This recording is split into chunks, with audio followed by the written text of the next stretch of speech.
चलिए बढ़ेंगे आगे। 5 राज्यों के चुनावी नतीजों में बीजेपी को प्रचंड जीत मिली है। यूपी में योगी आदित्यनाथ फिर से सरकार बनाएंगे और इसी को लेकर पश्चिमी यूपी के बीजेपी सह-प्रभारी कैप्टन अभिमन्यु से जनता टीवी ने एक्सक्लूसिव बातचीत की। क्या कुछ कहा, सुनिए। हरियाणा के पूर्व वित्त मंत्री और उत्तर प्रदेश विधानसभा चुनाव के लिए सह प्रभारी बनाए गए कैप्टन अभिमन्यु हमारे साथ बात करने के लिए मौजूद हैं। सर, आपने बड़ी मेहनत जो है जमीनी स्तर पर करी थी और हमने देखा कि किस तरीके के परिणाम भी जो है निकलकर सामने आ रहे हैं। भारतीय जनता पार्टी एक बार फिर से सरकार जो है उत्तर प्रदेश में बनाने जा रही है, किस तरीके से सर इसको देखेंगे? देखिए, 10 मार्च 2022 इस देश के राजनीति के लोकतंत्र के इतिहास में एक बहुत ही मील का पत्थर, महत्वपूर्ण तारीख साबित होने जा रही है, जहां पर आदरणीय नरेंद्र भाई मोदी जी के नेतृत्व में भारत सरकार पिछले 7-8 सालों से देश की सेवा कर रही है, देश की जनता गरीब के कल्याण के काम चला रही है। वहीं मोदी जी को पूरे विश्व में सर्वाधिक लोकप्रिय जननेता के तौर पर स्वीकार किया है।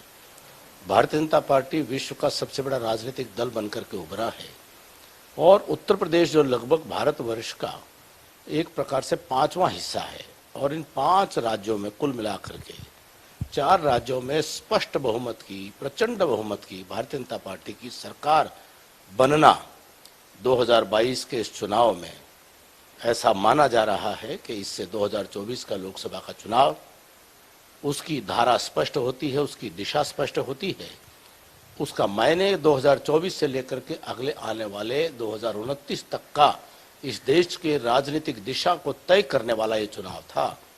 केवल राजनीतिक दिशा नहीं, इस देश में जिस प्रकार से सुशासन के विकास के सबका साथ सबका विकास, सबका विश्वास, सबका प्रयास की नीति जो मोदी जी ने लागू की है, तो इन चुनावों ने मोदी जी के उस दूरदर्शी नेतृत्व के ऊपर एक जबरदस्त मोहर लगाने का काम किया। वहीं उत्तर प्रदेश में एक डबल इंजन की सरकार के तौर पर योगी जी ने पिछले 5 वर्षों में उत्तर प्रदेश में जिस प्रकार से सुशासन दिया, जिस प्रकार से एक ऐसा मजबूत प्रशासन चलाने का काम किया जिसमें गुंडे, बदमाश, अपराधी और माफिया वह पूरी तरह से नेस्त नाबूद होने की स्थिति में आ गए। आम जन खुल करके एक खुली हवा में सांस लेने की अधिकार उसको मिला।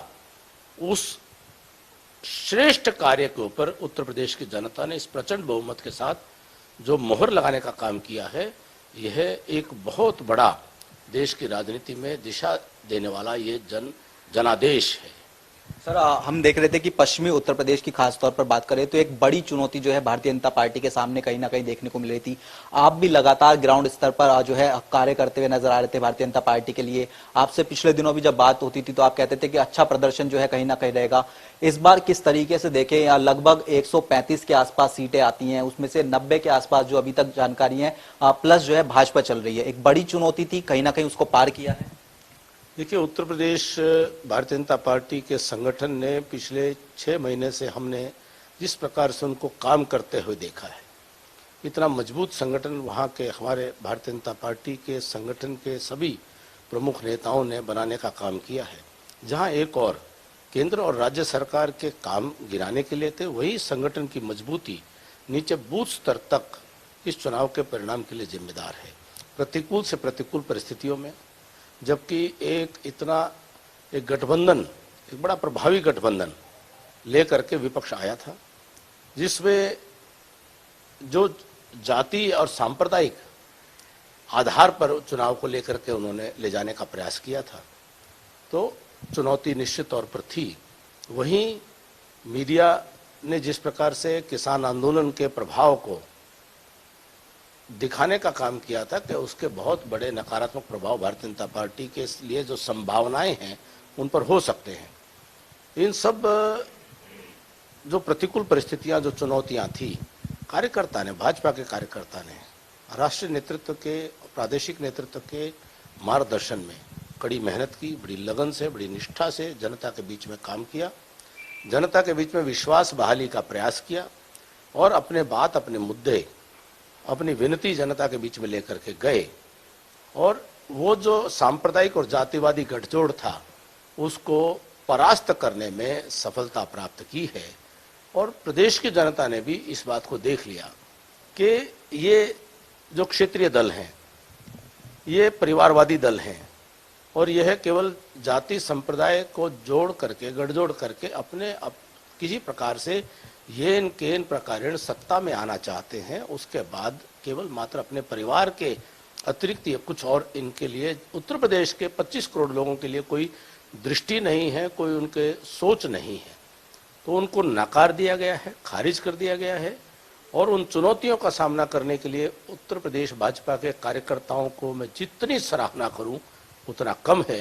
बहुत श्रेष्ठ कार्य भाजपा के कार्यकर्ताओं ने किया है, जनता ने आशीर्वाद दिया है, जनता को बहुत बहुत साधुवाद है। कांग्रेस के प्रदर्शन को सर किस तरीके से देखेंगे? उत्तर प्रदेश की बात की जाए तो अब बिल्कुल ना के बराबर ही कांग्रेस दिख रही है। पंजाब में कांग्रेस की सरकार थी, वहां पर आम आदमी पार्टी अपनी सरकार बना रही है। तमाम जगहों पर कांग्रेस एकदम साफ होती हुई दिखाई दे रही है। किस तरीके से कांग्रेस को देखेंगे? आजादी का अमृत महोत्सव ये देश मना रहा है। महात्मा गांधी जी ने सपना लिया था, महात्मा गांधी जी ने कांग्रेस के तत्कालीन आजादी के बाद जो नेतृत्व था उसको सुझाव दिया था, हिदायत दी थी, अपनी तरफ से उन्होंने आग्रह किया था कि कांग्रेस का अब कोई और काम बाकी नहीं रहा। उनके समझ में कांग्रेस के लिए आज़ादी तक की भूमिका उन्होंने स्वीकार की थी। उसके बाद महात्मा गांधी जी ने चिंता व्यक्त की थी कि कांग्रेस पार्टी अगर आगे देश की राजनीति में चलती है तो कहीं न कहीं ये जो भी कोई योगदान आज़ादी को लेकर के किया गया, ये आने वाली पीढ़ियां उसकी कीमत वसूलने ना लग जाएं। ये चिंता व्यक्त करते हुए महात्मा गांधी जी ने आग्रह किया था कि कांग्रेस पार्टी को समाप्त कर देना चाहिए। आज़ादी के अमृत महोत्सव के इस 75वें साल में ऐसा लगता है कि कांग्रेस अपनी समाप्ति की ओर अपने अंतिम कदम अब बढ़ा चुकी है। सर, इसके अलावा अखिलेश यादव और जयंत चौधरी का गठबंधन था। हालांकि ये भी कहा गया जयंत चौधरी के लिए कि उन्होंने गलत घर जो है चुन लिया है। अब कुल मिलाकर जिस तरीके से इस गठबंधन का प्रदर्शन रहा है, किस तरीके से देख रहे हैं? क्योंकि भारतीय जनता पार्टी एक बार फिर से जो है मजबूती के साथ सरकार चलाई। देखिए, भारतीय जनता पार्टी को स्पष्ट जनादेश मिला है और जनादेश को लेकर के भारतीय जनता पार्टी के लोग जनता की सेवा करने का काम, उत्तर प्रदेश में सुशासन और विकास को आगे बढ़ाने का काम करेंगे। वहीं जो ये प्रादेशिक दल हैं, ये परिवारवादी दल हैं, ये जातिवादी और सांप्रदायिक विचारधारा को लेकर के काम करने वाले लोग हैं, इनके लिए भी एक सबक है और ये भी कहीं ना कहीं आत्ममंथन, आत्मचिंतन करने को विवश होंगे। और जो समाजवादी का चोगा पहन करके जो एक भ्रष्टाचार की राजनीति चलती आई है, उसको निश्चित तौर पर कोई न कोई और इनको रास्ते खोजने होंगे।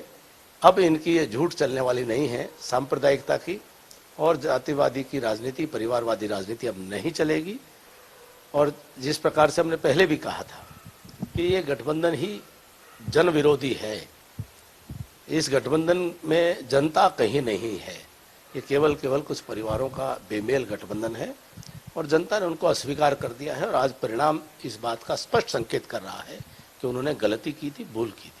लेकिन सर, पंजाब के जो नतीजे निकलकर सामने आए वो कहीं ना कहीं चौंकाने वाले हैं। हालांकि बीजेपी की अगर बात करें तो बीजेपी को ज्यादा पंजाब से उम्मीदें भी नहीं थी, लेकिन आम आदमी पार्टी जिस तरीके से उभरकर सामने आई है, अब क्या भविष्य में आने वाले समय में क्या आम आदमी पार्टी एक चुनौती सामने साबित होगी, या किस तरीके से आम आदमी पार्टी के इस प्रदर्शन को आप देखते?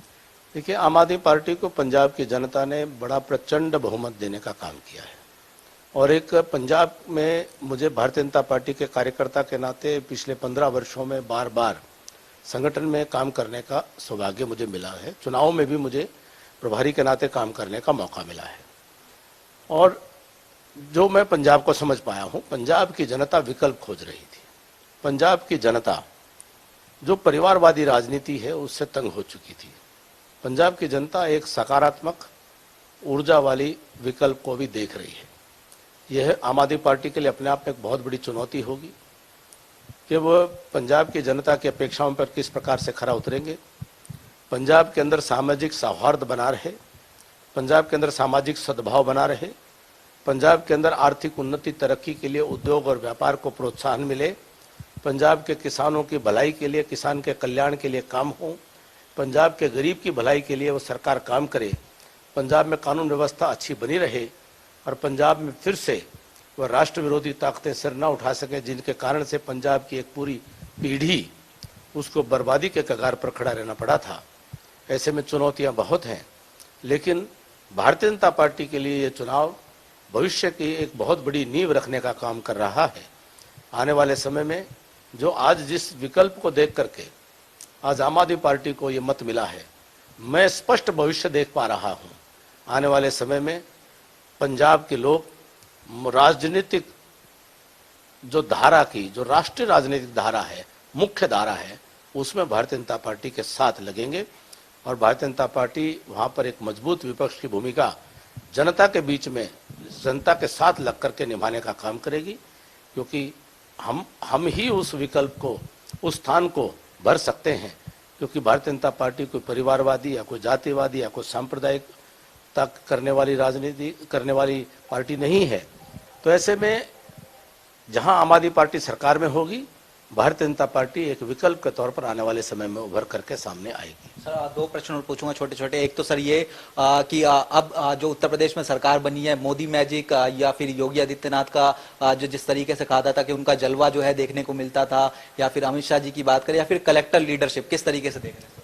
लेकिन निश्चित तौर पर भारत के प्रधानमंत्री जी के रूप में आदरणीय मोदी जी का राष्ट्रीय नेतृत्व और उनके साथ में डबल इंजन की सरकार चलाने वाले उत्तर प्रदेश के अंदर योगी जी का, उत्तर प्रदेश के स्तर पर जो उन्होंने काम किया वो नेतृत्व, संगठन के स्तर पर हमारे आदरणीय अमित भाई शाह जी उत्तर प्रदेश के रग रग से, नस नस से वाकिफ हैं, उनका मार्गदर्शन, हमारे राष्ट्रीय अध्यक्ष श्रीमान जगत प्रकाश नड्डा जी का संगठनात्मक नेतृत्व, धर्मेंद्र प्रधान जी जो हमारे उत्तर प्रदेश चुनाव के प्रभारी, और अन्य सभी नेताओं ने मिलकर के उत्तर प्रदेश के चुनाव में कार्यकर्ताओं का नेतृत्व किया, मार्गदर्शन किया, जनता का विश्वास अर्जन करने का काम किया है।